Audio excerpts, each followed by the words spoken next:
کند و امروز امیدوار هستیم که یک رقابت بسیار جالب با او کمک کند و صدای اشتراکی داور نسل کبیروف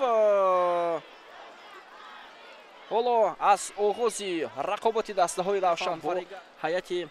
دسته ها آشنا کنم. اینجا اولین حمله دسته ریگارتاداس بعد از شروع شدن آغاز رقابت و بهترین فرصت را کواد و فریمپونگ از بعد از بازی جون وقتی معین داشتن آمادگی خوب هم دیدن برای این بازی. حالا بازیگزاری فوتبالبازان دسته روشن اینجا پرتاب زود با جریمه‌گاه تیم ریگارتاداس وضعیتی خیلی خوب و خفناک برای مهمانان خوب برای روشن در این میدان با دسته های پرقوت بازی کند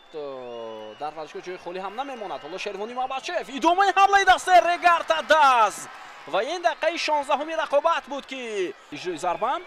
اصیلبک تیمور رفت ضربه سختی او ولی برای دروازه‌بان خفن در خط حمله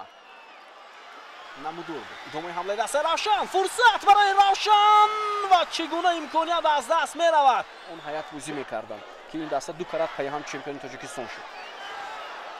ادامه حمله بازیگران روشن حالا پس به کناری راست مخصوموف فرصت برای بازیگران روشن پس نوبتی حییتوف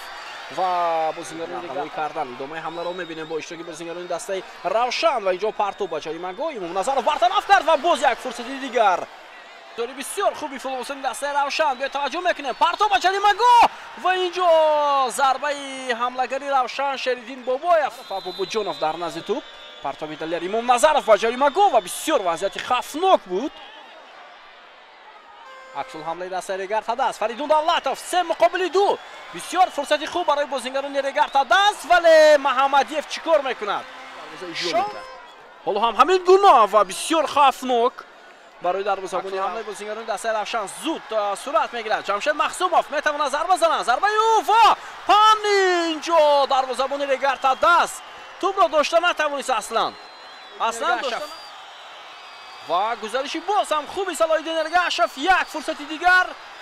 بازیگران ریگارتاداس این حالت رو رفع میکنند و اکنون میتوانند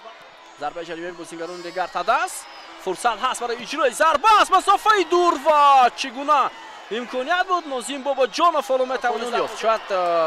با همین حمله شانس میدهد و صدای اشتراکی داور نسل کبیروف از فرجام بازی آخری دوره 15 چمپیوناتی مملکت بین دسته‌های